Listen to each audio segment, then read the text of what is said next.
Since we now asked for development, then we came over from Colburn to Devonport. Well, Gina was the first contact that I had from anyone. That was just so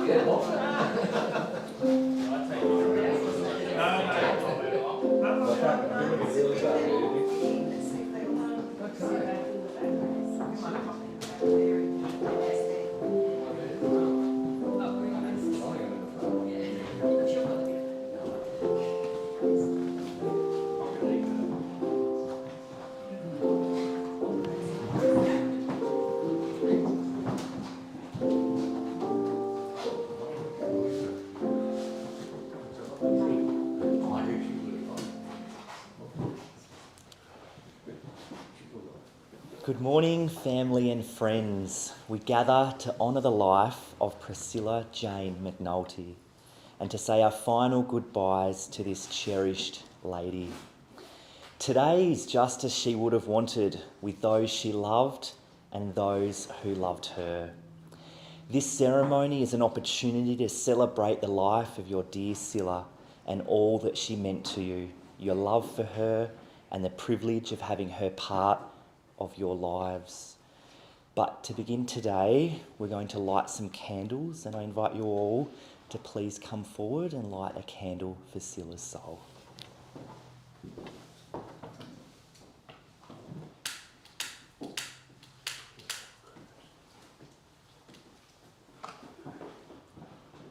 Thank you. Just these ones.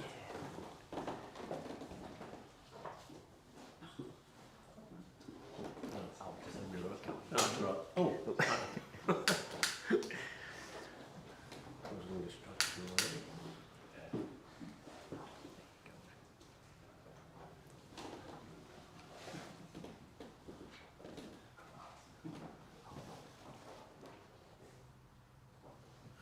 Perfect. That's the missing link. There we go.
Steering, always counting with the light and the mood.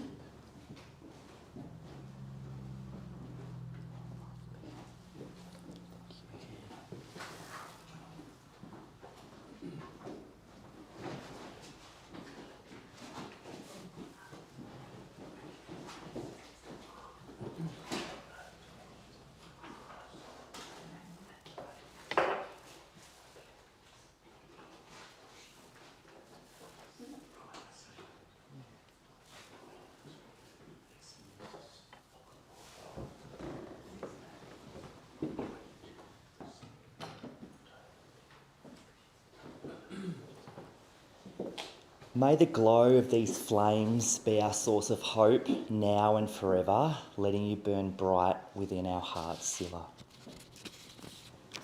It was around 5 years ago when Scylla's mind found it hard to comprehend. We know dementia in our family too, and it's sad to see someone you love go through this horrible disease. Today's the final goodbye. However, you've all been gradually saying goodbye over the last 5 years.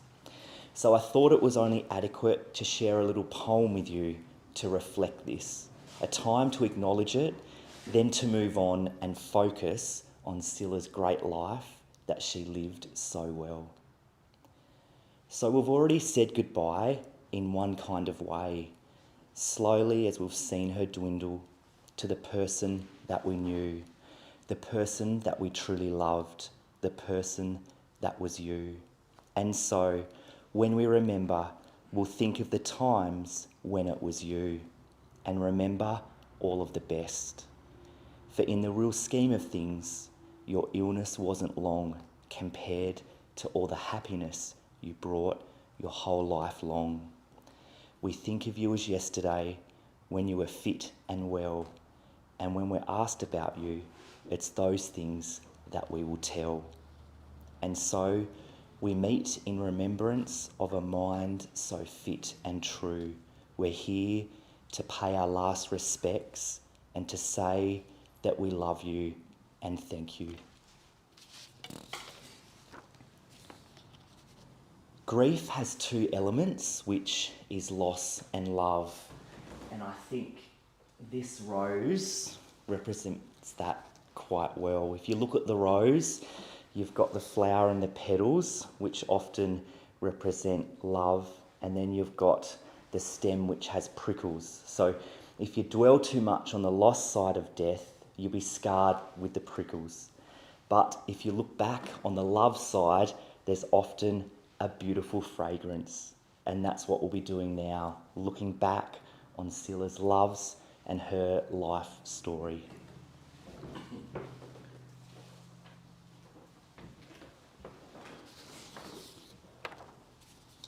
Priscilla Jane, better known as your Scylla, your dear mum and your doting grandma, a truly special person in your lives who made such an impact on you all, a beautiful lady who lived her best life, an animal lover who always had dogs and loved birds.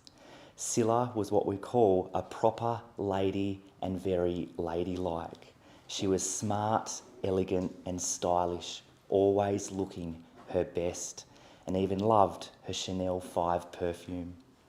Scylla had a strong personality, but on the other hand, she was also funny and very caring. Growing up in a well-to-do family, she was taught how to speak elegantly, with always using her manners and being so polite, which she's instilled into her own family. Throughout her whole life, she lived with strong morals and values, and she was a well-organised lady. Scylla was an avid gardener and really enjoyed her golf and tennis, and her downtime was doing her tapestry. She loved a glass of bubbles and a nice cold beer, along with her Earl Grey tea and black drip coffee. She was a good cook and embraced the 70s multicultural cooking that I was told when the kids were growing up. She lived a large part of her life along the northern beaches, and Scylla had a deep affection for the water, being near it, able to see it, and also in it. She loved the coastal beach lifestyle. She was very social and loved her friends, but her pride and joy were you, her family. It will be the little things that you remember, the quiet moments, the smiles and the laughter. And although it may seem hard right now, it will be the memories of all these little things that help to push away the pain and bring the smiles back again. But let us go back to the start and share a snippet of her life with you. And I invite Andrew to please come forward and share with us Scylla's eulogy, which has been loving compiled by her daughter Lisa. Thank you, Matt. rid of those. As Matt said, Lisa composed this, so I'll be referring to Priscilla as mum during the course of it. Mum was born to Margaret and George Sykes as a little sister for Margaret in Melbourne on the 4th of November 1936. She often reminded us that this was Melbourne Cup Day. She was followed by her younger sisters Gillian and Georgie. The family grew up on the beach at Black Rock, and Mum had many tales of time spent swimming out to the wreck of the Cerberus at Half Moon Bay, as well as other childhood adventures like visiting her grandparents at Buffalo. She was an active young woman who studied classical ballet and played tennis, among other sports. The sisters all went to Mentone Girls' Grammar, and Mum often spoke about teaching Sunday school and Easter camps, which was an indication of the role the church played in their lives. After leaving school, Mum studied to become a nurse at the Royal Melbourne Children's Hospital. She lovingly told stories of her work at this time and the impact many children had on her and she on them.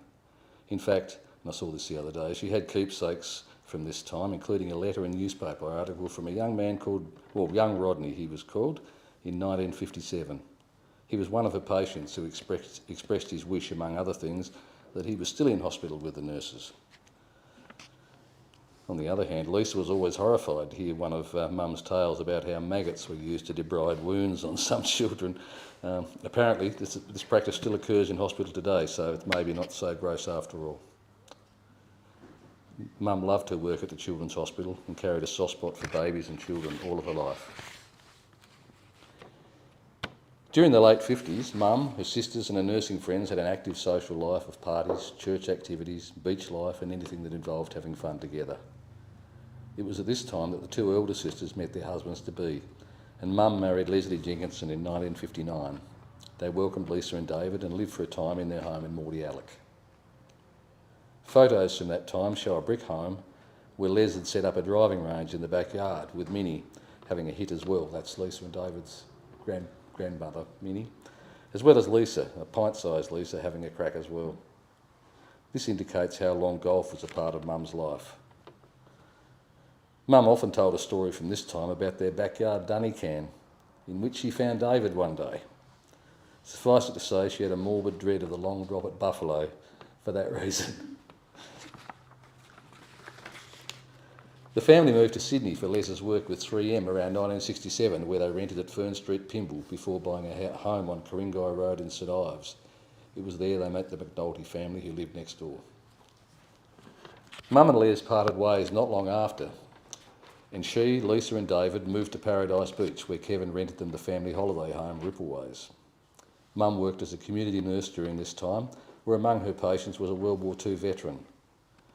She settled happily into life on the northern beaches. She met her neighbour Jay there and they remained friends for the rest of Jay's life. Kevin, Anna and Shane visited Rippleways every weekend and Kevin and Mum fell in love. They married on Valentine's Day 1974 and moved the new family unit to 12 Telegraph Road, Pymble. Mum and Kevin honeymooned in Fiji, the first of many holidays together, including Singapore and Badara, which was a luxury adult-only island on the Great Barrier Reef. Later, Kevin chose to be known as Mac and is referred to in that way from here on. After their marriage, Mum took on the traditional role of wife, mother and housekeeper, but also found time to play tennis with friends, to deliver Meals on Wheels and be actively involved in the children's schools and ferrying them to all the various extracurricular activities and the like. Mum and Mac shared a love of dogs, and it was at Pymble that Cassa, our little schnauzer, joined our silky terrier Jeddah. One of Mum and Mac's other loves, attending the opera and ballet, occurred during this time. Mum took these occasions to dress to the nines, often in designer clothing and wafting out of the house in a cloud of Chanel No. 5. Just a couple of years later, on Lisa's birthday in 1976, Mum had a serious car accident which left her hospitalised for some time, followed by a long period of rehabilitation at home.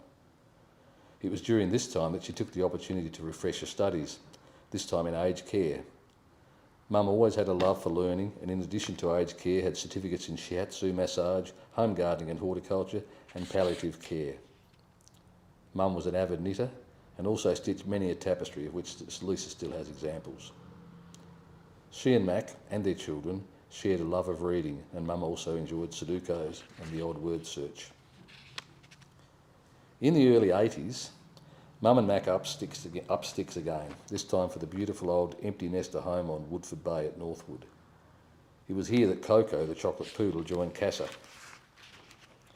Among other positions, such as lifestyles leader at Royal North Shore and later the community educator at Mona Vale Hospital, Mum worked as a deputy matron at a nursing home near Lane Cove.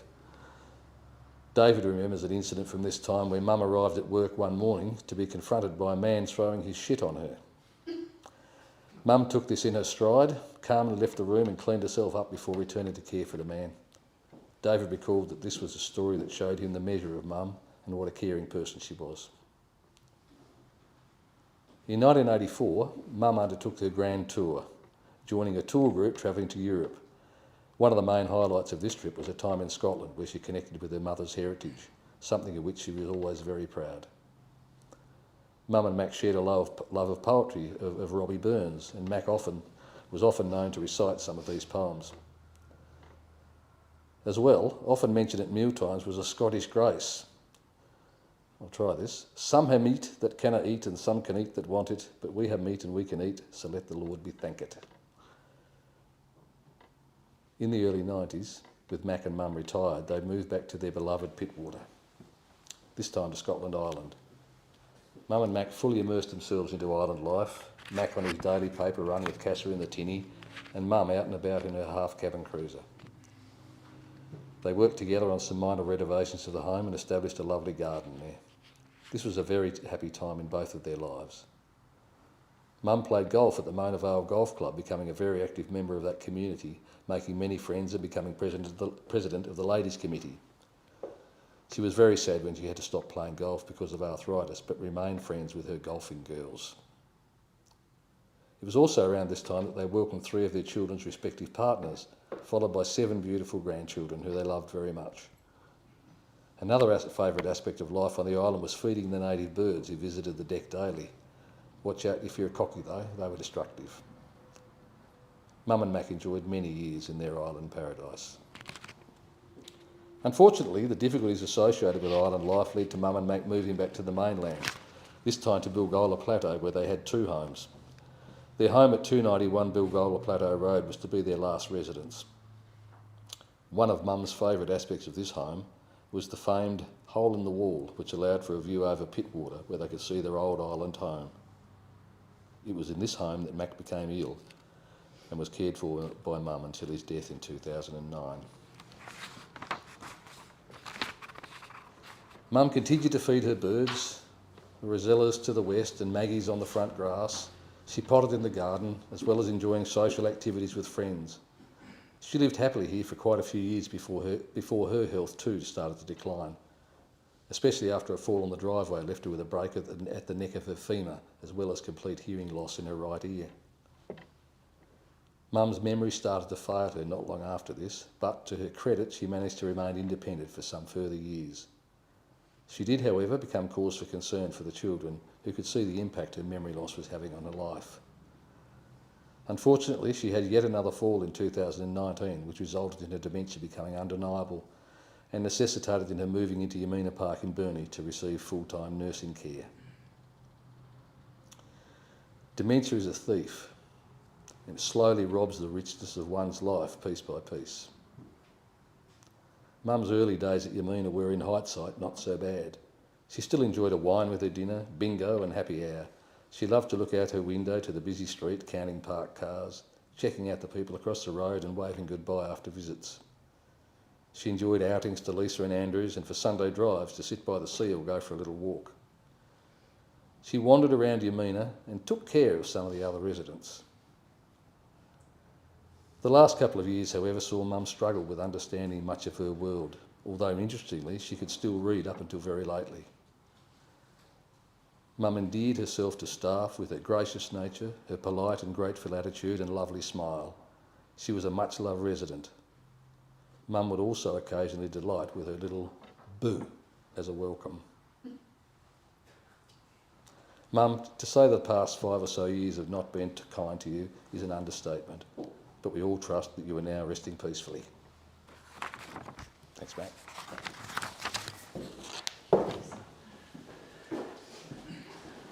Do you now have a poem from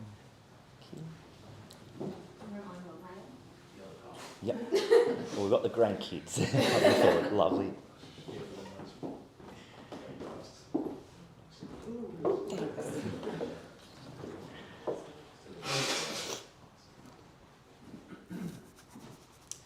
Mum told me I have to say that it's feminised, so that's very important. Epitaph on a Friend by Robert Burns. And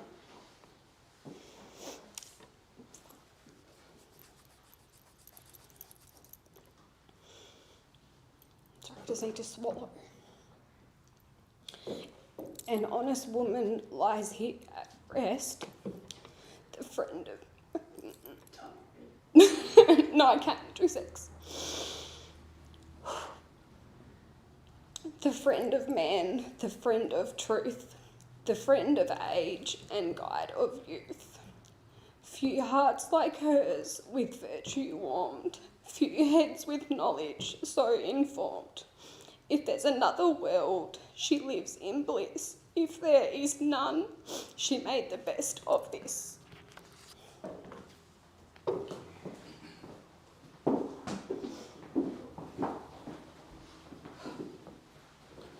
Just going to share a little story. I was actually not sure if I was meant to be speaking, but Jenna told me last night I was. So had a bit of a think last night in bed, and just wanted to share a quick story with you all.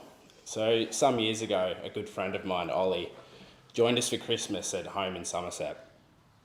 As Mum left to pick up Grandma for Christmas lunch, I took the opportunity to give Ollie a brief warning about my grandma Scylla, including to remember to practice correct dinner table etiquette, among other things. It was around the time that Grandma was starting to be impacted by dementia, and I think I may have answered a few too many times for comfort how I fitted into the equation with Lisa and Andrew, or as I call them, Mum and Dad. But amongst some seemingly never-ending questions about who I am and what are we talking about now, I won't forget some of the moments that the grandma I knew shone through and who was always there. I'd like to share one of these moments with you now. Ollie, my friend, being the polite guest that he was, as well as a little thirsty, I think, was offering around the latest bottle of bubbles. He arrived at Grandma at the head of the table, who I think had already had one or two by that stage as well.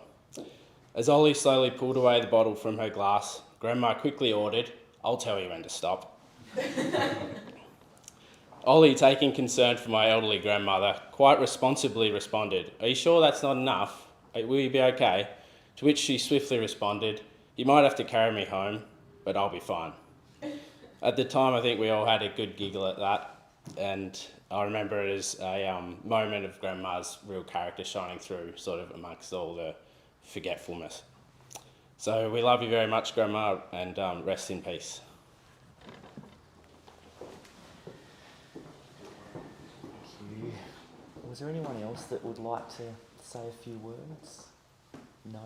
Maybe we'll leave that for when we have a champagne a little bit later in Scylla's honour.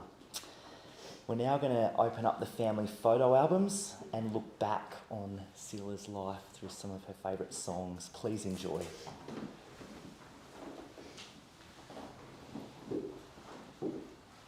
Anyone you ever loved could look at me and know that I love you.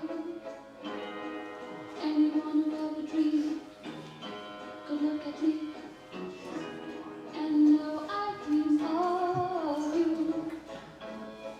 Knowing I love you so.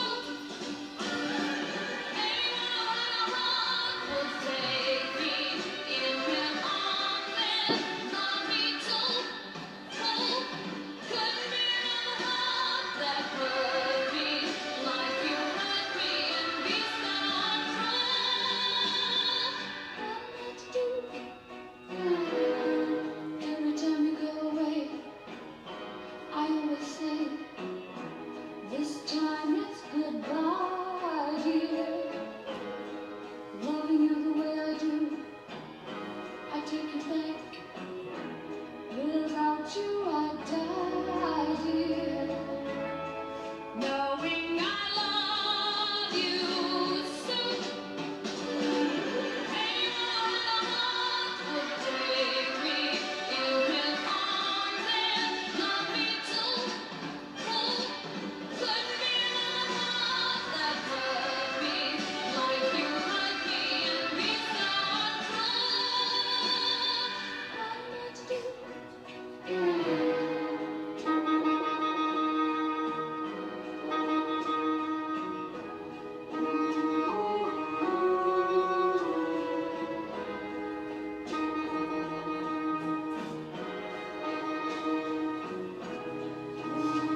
I needed you, would you come to me? Would you come to me and ease my pain? If you needed me, I would come to you, and I would swim the seas for to ease your pain. In the night for long, all the morning's born, and the morning shines with the lights of love. You will miss sunrise if you close your eyes. That would break my heart in two.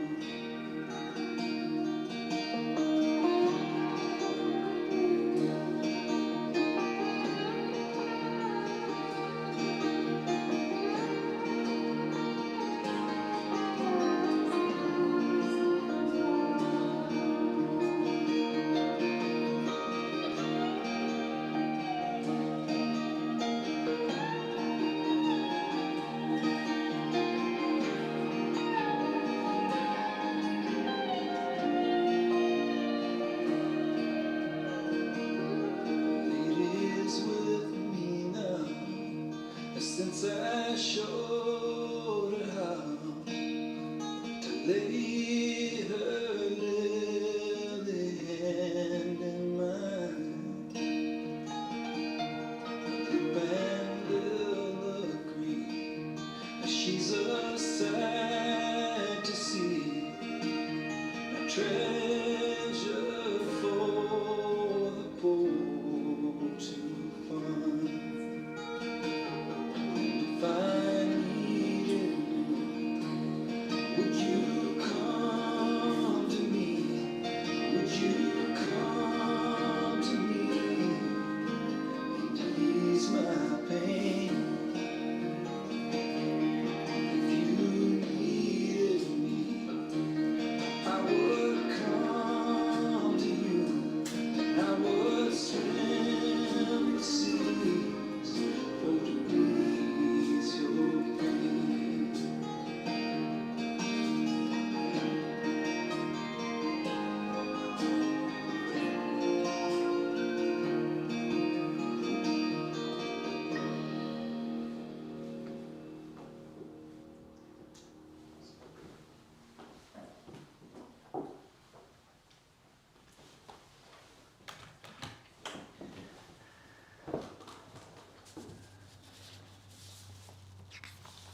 To those whom I love and those who love me, when I'm gone, release me, let me go. I have so many things to do in heaven.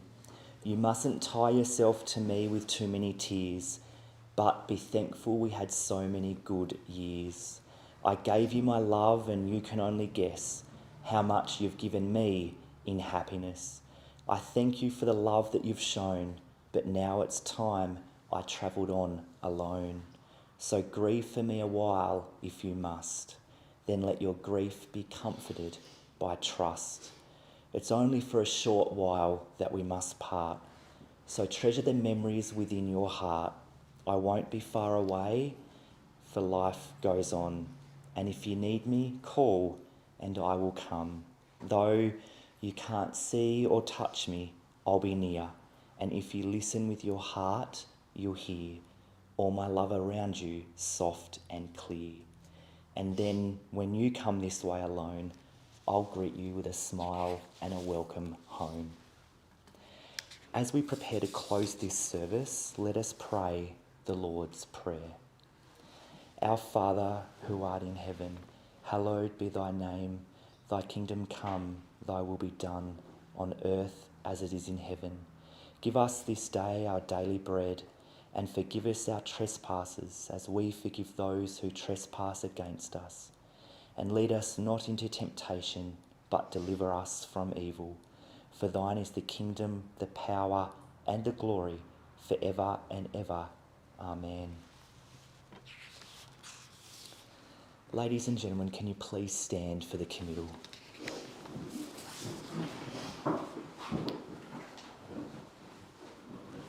Death takes the body, God takes the soul. Our minds hold the memories, our heart keeps the love, and our faith lets us know that we'll meet again. Priscilla, you're a beautiful lady and you did such a great job throughout your lifetime. You're going to be missed beyond words, and we thank you for always being there for us. We bid you farewell and release you to be with those waiting for you up above in heaven. Tenderly and lovingly we commit Priscilla to be cremated, earth to earth, ashes to ashes, and dust to dust. May the road rise up to meet you. May the wind always be at your back. May the sun shine warm upon your face, the rains fall soft upon your fields, and until we meet again, may God hold you in the palm of his hand. The final curtain may have closed, but a beautiful melody of memories will linger forever in your hearts. Rest in perfect peace, Priscilla.